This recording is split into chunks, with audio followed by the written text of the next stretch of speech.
O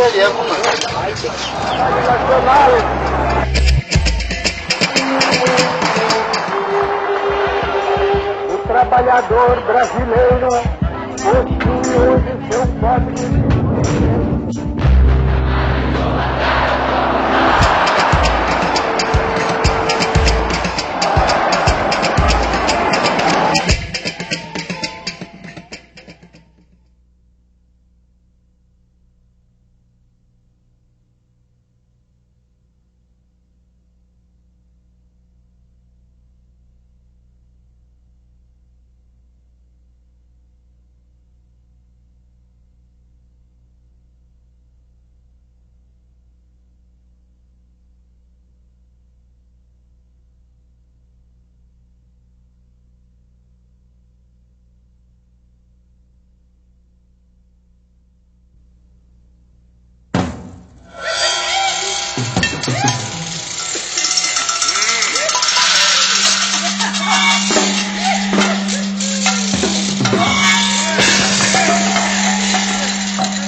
Existem razões de ordem econômica, razões de ordem política que estão entrelaçadas e explicam o movimento militar de 1964. As razões econômicas resultam da deterioração de um quadro que se revela numa inflação que quase chegou a 100% anuais, o descontrole das contas do governo, do setor externo da economia, enfim, uma situação para a qual se tentou encontrar saídas no fim do período democrático, mas que infelizmente essas saídas fracassaram. Do ponto de vista político, existia o propósito, a convicção de setores militares, mas também de setores civis, de que era preciso interromper o regime populista de João Goulart, que estava levando o país à República Sindicalista e da República Sindicalista ao comunismo. Sejam tranquilos, que dentro em breve esse decreto será uma realidade, e realidade há de ser também a rigorosa e implacável fiscalização para que seja cumprido o decreto do aluguel. Oh, say, can you see by the dawn's early light? Os Estados Unidos viram com muita simpatia o movimento militar, eles estavam extremamente preocupados com a criação de uma imensa Cuba no Brasil, não eram outros tempos, e procuraram auxiliar fortemente o governo militar, sobretudo nos primeiros tempos, os tempos da Aliança para o Progresso, os tempos do governo Kennedy. Houve um empenho não dos capitais privados americanos, mas principalmente do Estado, do governo americano, em reequilibrar a situação do Brasil. Os militares no poder chegaram à conclusão, ou tinham a perspectiva, de que não havia condições de se implementar uma reestruturação do país pela via do Congresso. Então, eles fizeram isso através do executivo, do poder executivo, do poder que eles chamavam o poder constituinte da Revolução. Artigo 1º. O presidente da República poderá decretar o recesso do Congresso Nacional. Artigo 2º. Poderá decretar a intervenção nos estados e municípios sem as limitações previstas na Constituição. E isso era feito através dos atos institucionais que estabeleceram uma série de medidas, caçaram pessoas, caçaram mandato de deputados, aposentaram funcionários públicos, extinguiram partidos políticos.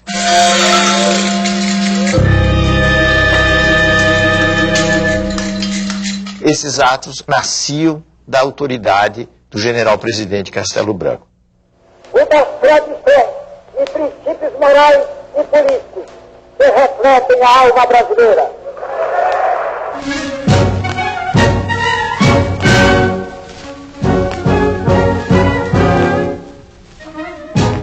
Para se entender o governo Castelo Branco, é preciso compreender que os militares não eram um bloco homogêneo. Eles estavam juntos naquela perspectiva de derrubar o governo João Goulart, que eles consideravam um governo que estava levando o país para o caos. Mas a partir daí eles se dividiam. Existia o grupo mais intelectualizado, que era chamado o grupo da Sorbonne, com uma alusão à Universidade Francesa, que pretendia, na realidade, fazer uma espécie de purificação no país. Isto é, a ideia era eliminar a corrupção, eliminar os populistas, os comunistas, e, feita essa limpeza, se esperava, num horizonte relativamente próximo, a reinstauração de um regime democrático baseado na ordem. Essa era a linha da turma chamada da Sorbonne. Oposta a ela estava a chamada linha dura, que acreditava que estávamos diante de uma ameaça muito grande, o país vivia uma ameaça muito grande comunista, que a democracia era incompatível com os tempos que nós estávamos vivendo. Então eles defendiam total dureza com as forças de oposição, total dureza não só com os inimigos, mas também com relação aos adversários do regime, os simples adversários do regime, e sustentavam que para mudar o Brasil era necessário prolongar por um longo período uma ditadura. Nessa divisão de forças, Castelo Branco se situava entre o que nós poderíamos chamar homens da Sorbonne, os democratas conservadores.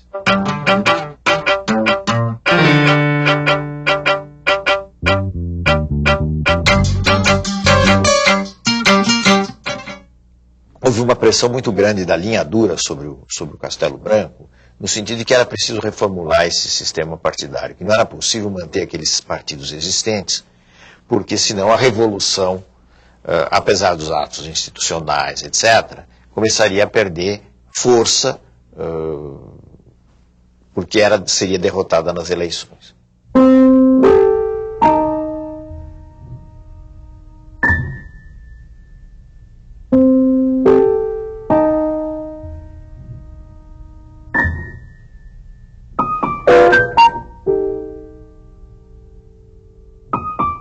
E daí surgiu o AI-2, o ato institucional número 2, que extinguiu os partidos políticos, e uma legislação a partir do AI-2 que limitou, dificultou, melhor dizendo, as possibilidades de formação dos partidos políticos. Isso resultou no chamado bipartidarismo, quer dizer, a existência de dois partidos, a Arena de um lado, que era o partido do governo, e o MDB, que era o partido da oposição consentida.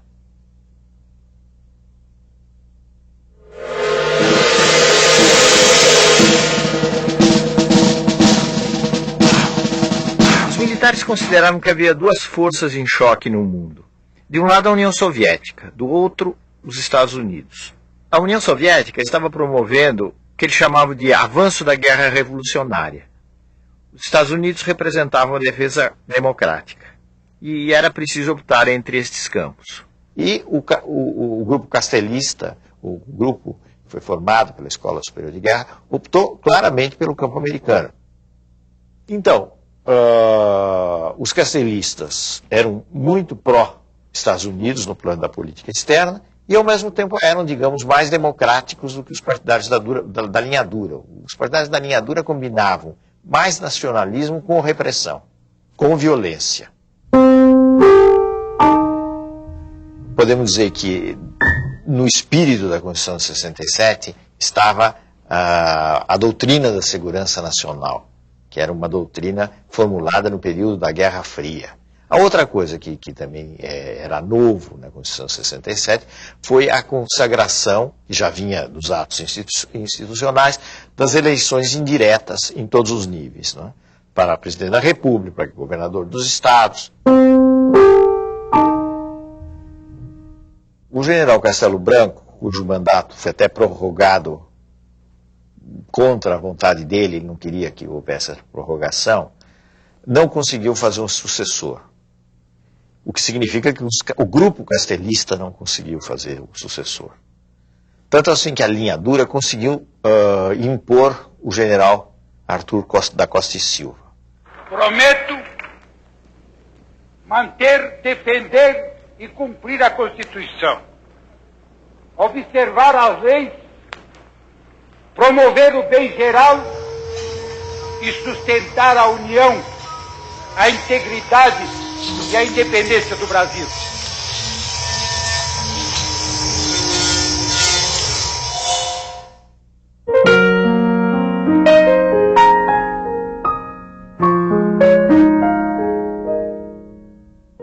O ano de 1968 foi um ano muito especial no mundo inteiro.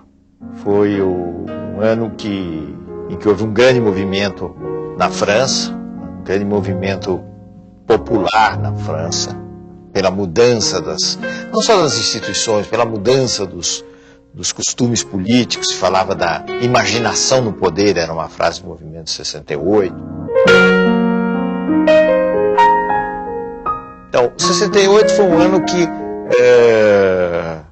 se não mudou o mundo, pelo menos sacudiu o mundo em todos os planos. No plano da economia, mas eu diria que principalmente no plano da cultura.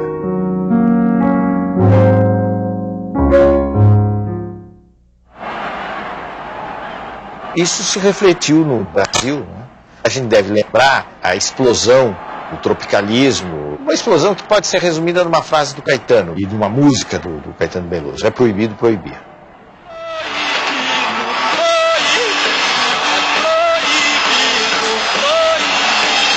Mas é isso que é a juventude que diz que quer tomar o poder. Vocês têm coragem de aplaudir este ano uma música, um tipo de música que vocês não teriam coragem de aplaudir no ano passado?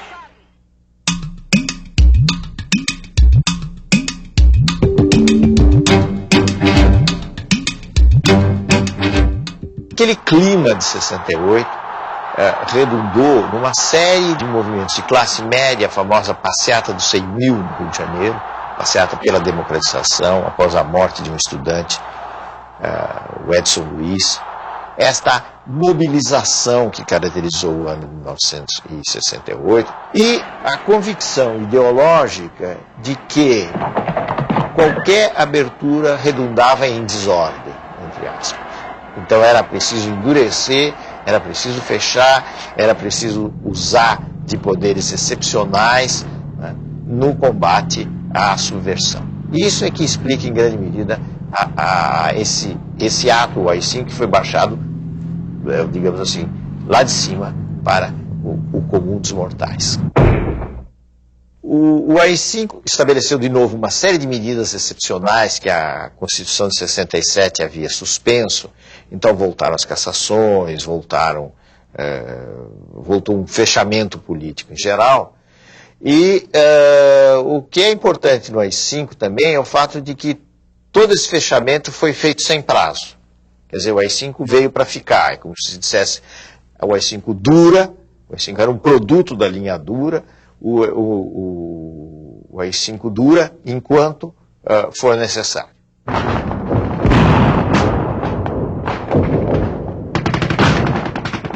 A partir de 1968, começaram a surgir ações de luta armada. Mas nós podemos dizer que o período de auge da luta armada foi o período posterior ao AI-5. Foram os anos 69, os anos 70, foram os anos mais sensíveis, digamos assim, da luta armada. O que estava por trás da luta armada? Estava por trás da luta armada a ideia de que, por métodos pacíficos, seria impossível derrotar a ditadura.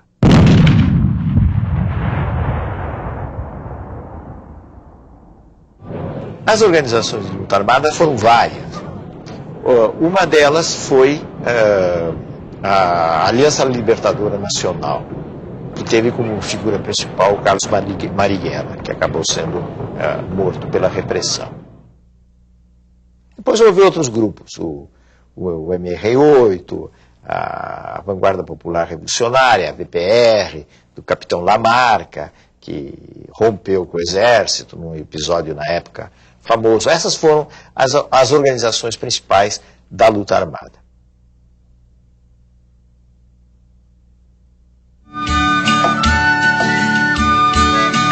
Essa ideia da luta armada foi muito influenciada pelo clima existente na época, né, e pelo êxito da Revolução Cubana. Porque a Revolução Cubana realmente representou alguma coisa de espantosa. O regime militar desencadeou uma repressão muito violenta, feroz sobre esses grupos e que atingiu, inclusive, setores da sociedade que não estavam integrados nesse grupo. Quer dizer, quando se fala em tortura no regime militar, a gente deve lembrar que só em 68 a tortura se tornou sistemática em todo o país, como um instrumento político.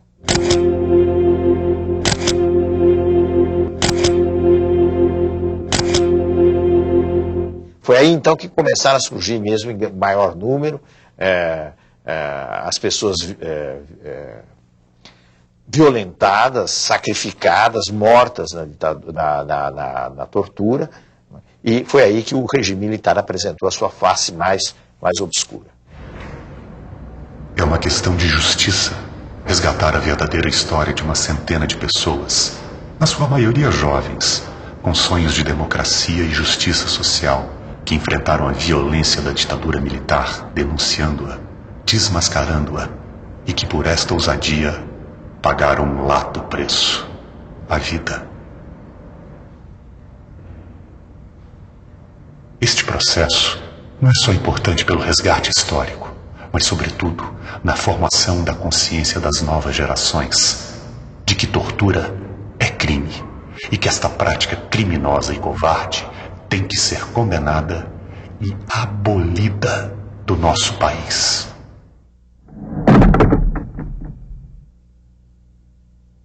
Costa Silva ficou doente, foi afastado do poder, houve o comando do país passou para os comandantes das três armas, e daí se fez uma eleição, que era sempre uma eleição a portas fechadas, se fez a eleição, aí sim, de um típico representante da linha dura, que foi o general Emílio Garrastazu Médici. O nome do Médici está associado a um período mais negro de repressão, podemos dizer que na história brasileira.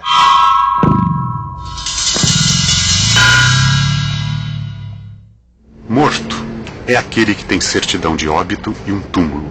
Desaparecido é aquele que a repressão não entregou o corpo e nem tem um túmulo onde se levar uma flor. Eduardo Collier Filho, pernambucano, estudante de Direito, desaparecido. Gildo Macedo Lacerda, mineiro, estudante de Economia, desaparecido. Helenira Rezende de Souza Nazaré, paulista, estudante de Filosofia, desaparecida. Honestino Monteiro Guimarães, goiano, estudante de Geologia, desaparecido. Jorge Leal Gonçalves Pereira, baiano, engenheiro eletrônico da Petrobras, desaparecido. Eu te amo, meu Brasil, eu te amo. Meu coração é verde, amarelo, branco, azul, anil. Eu te amo, meu Brasil, eu te amo. Ninguém segura a juventude do Brasil. Ao mesmo tempo, o governo Médici foi contraditório. Ao lado da brutal repressão, ocorreu o chamado milagre econômico, que só foi possível graças ao saneamento financeiro realizado no governo Castelo Branco. A economia brasileira cresceu a taxas extraordinárias, mas, ao mesmo tempo, começou a acentuar-se o processo de dependência do financiamento externo. Atenção, desceu Jair, bateu a Paquete, rolou para Pelé, atenção, Pelé para Carlos Alberto, livre a bomba para o goleiro! Pra frente, Brasil, do meu coração. Todos juntos vamos pra frente, Brasil, salve a seleção. Médici, como representante da linha dura, não conseguiu fazer seu sucessor, porque o general Geisel era ligado ao grupo da Sorbonne, ao grupo do pessoal da Escola Superior de Guerra, ao velho grupo castelista. Presidente Emílio Garrafa Azul Médici, ao receber das mãos dignas de Vossa Excelência esta simbólica faixa presidencial, sinto-me duplamente honrado. Do ponto de vista político, o que significou o governo Geisel foi o propósito de, com muitas ressalvas, com muitas restrições, promover uma abertura política no país. A abertura política que foi definida por ele mesmo como lenta, gradual e segura. O Brasil amanhece sem o AI-5, o ato institucional que amordaçou e oprimiu o país durante 10 anos. Antes de deixar o poder, o general Geisel abranda a Lei de Segurança Nacional, revoga os atos de banimento político e manda uma mensagem sobre a abertura política ao Congresso.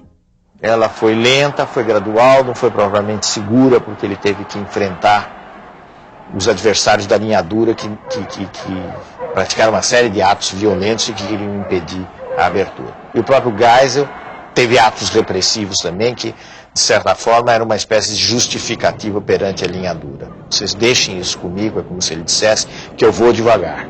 E quando for preciso bater, eu sei bater. O que vocês querem aqui? Vai embora aqui! Vai embora aqui!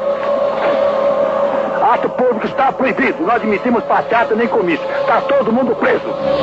Quando nós falamos na abertura, é importante ressaltar um outro fator, que é o papel da igreja.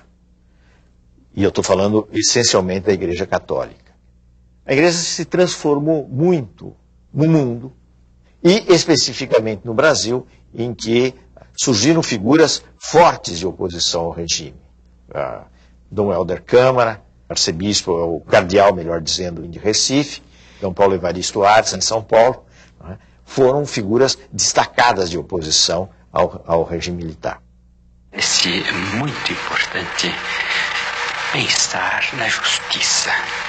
Olhe, pessoal que trabalha muito, ganha muito pouco. E não podemos continuar nessa situação. Eu creio que todo o povo agora está consciente que os brasileiros podem viver com mais dignidade se ganharem melhor e também se tiverem condições de sempre participarem mais.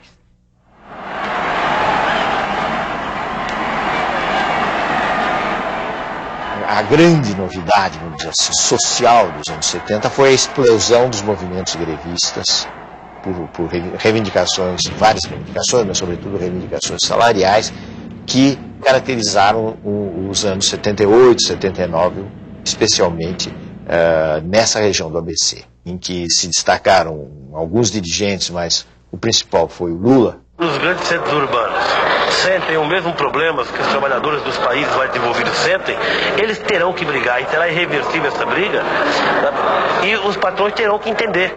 O último presidente militar foi o general Figueiredo, João Batista Figueiredo.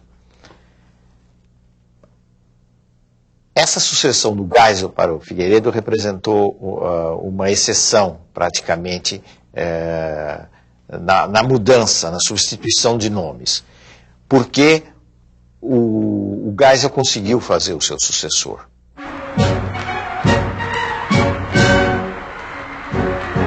Figueiredo tinha por missão continuar a abertura política.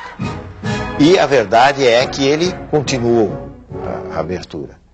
Mas ele, ao mesmo tempo, era um homem que vinha do SNI, do Serviço Nacional de Informações, que era um dos órgãos mais importantes de repressão dos tempos ditatoriais. Seja como for, o Figueiredo estendeu essas medidas de liberalização, eu diria que roubando das oposições uma bandeira, que foi a concessão da anistia.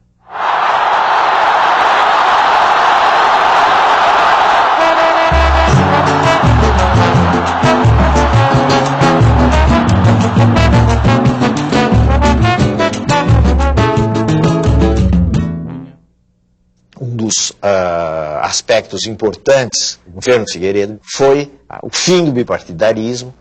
Então aí, nesse momento, surgem os partidos que, em linhas gerais, são os partidos que nós conhecemos até hoje.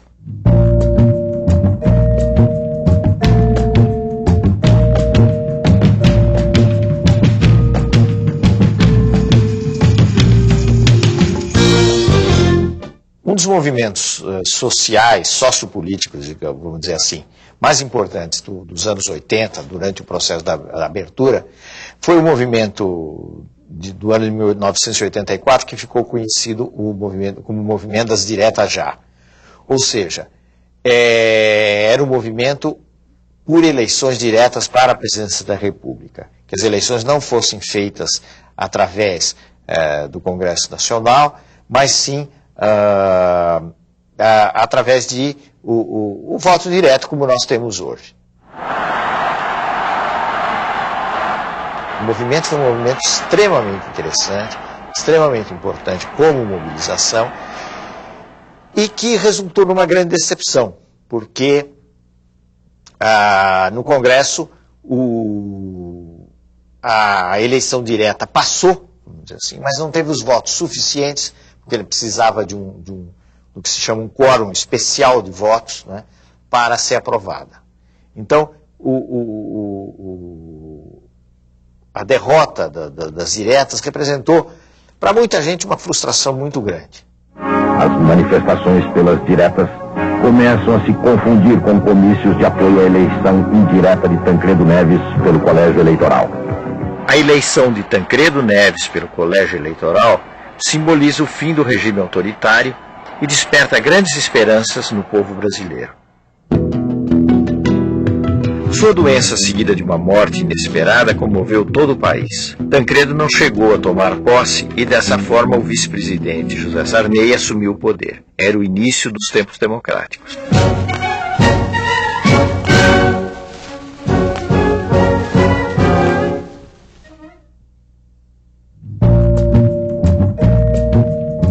No próximo programa, a redemocratização.